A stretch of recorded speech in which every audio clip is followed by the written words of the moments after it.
Maliban sa dagat at ilog, may iba pang pinagkukunan ng laman dagat sa baler. Makikita ito sa mga sasahan at bakawan. Trap gawa sa mga plastic bottle ang gamit na panghuli ng mga hipong sasa. Nilalagyan ito ng mga butas sa dulong bahagi nito para sumingaw ang amoy ng pain ng niyog at maakit ang mga hipon na pumasok sa trap. Ay, ito po! Ito po! Oh my gosh! Iba po ang nakuha namin! Ang nakuha po namin ay ahas! Ahas ba to? Kuya, may ahas pala dito! Ayoko dito! Ano? Yan po yun, yung Ano? palos. Palos po. yung Palos! Akala ko Ayan, may hipon, no? May hipon, ma'am.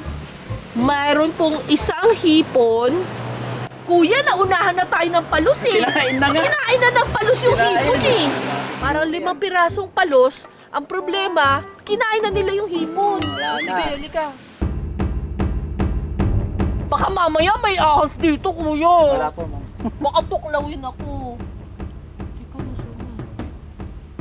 Wala. Wala na, wala ay! Teka! Saan na ba? Ito, nahawakan ko na. Teka lang, kuya. Ayan! Ayan. Yan. Ayun, nasaan? Walang igat. Wala po. Hipon naman. Parang isang pirasong hipon lang to. Kinakain na. Dalawang tatlo! Tatlong hipong nagtatalunan. Okay. O, ito yung isa. Ayun, may nagtatalunan! Ayan, daming nagtatalunan! Eto, may kuha po tayo. Liliit ng hipon.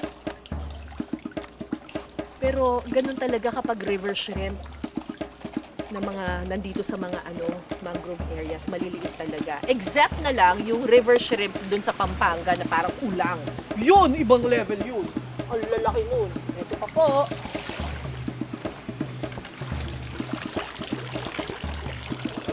Ito po. Ang dami po naming nahuling bato.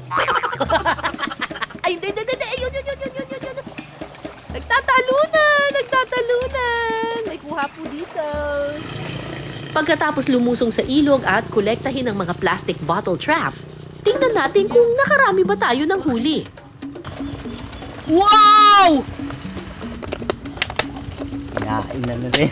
Kinain nila yung mga wala namang naiiwan eh.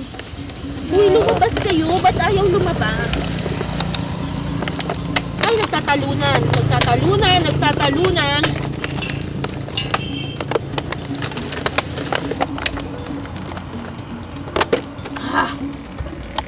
Ang daming kuha.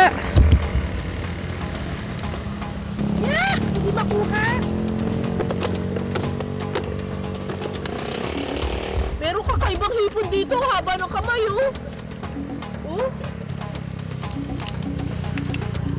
At ito na po ang aming mga nakuha.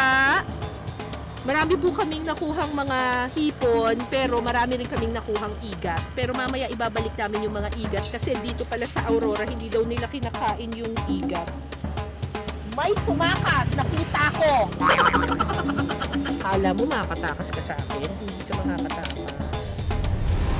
Ang mga nakuha naming hipon, perfect na pampasarap sa ginisang munggo ng mga taga-baler.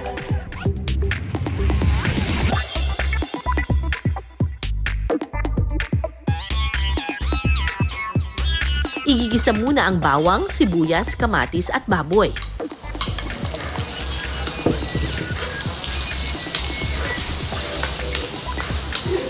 Sunod ay hahalo ang hipong sasa.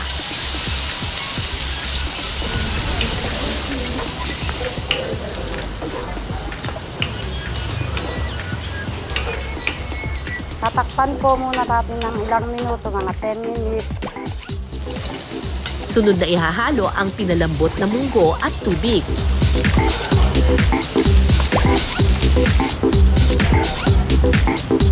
Timplahan ito ng asin at seasoning. Ilalagay na rin ang chicharon, dahon ng ampalaya, malunggay at alugbati.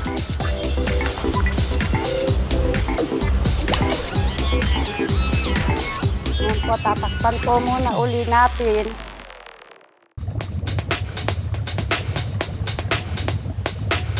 Kapag kumulo na ang sabaw, pwede na itong isalin.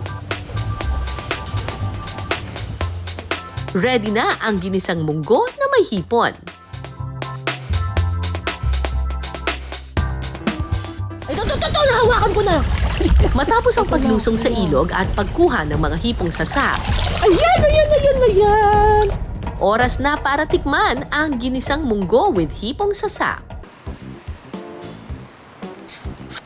Ay, ang sarap ng hipon. Alam mong fresh talaga.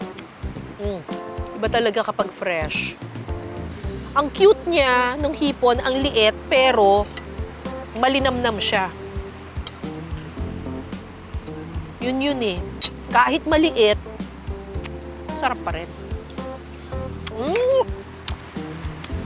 Love it. Panalo.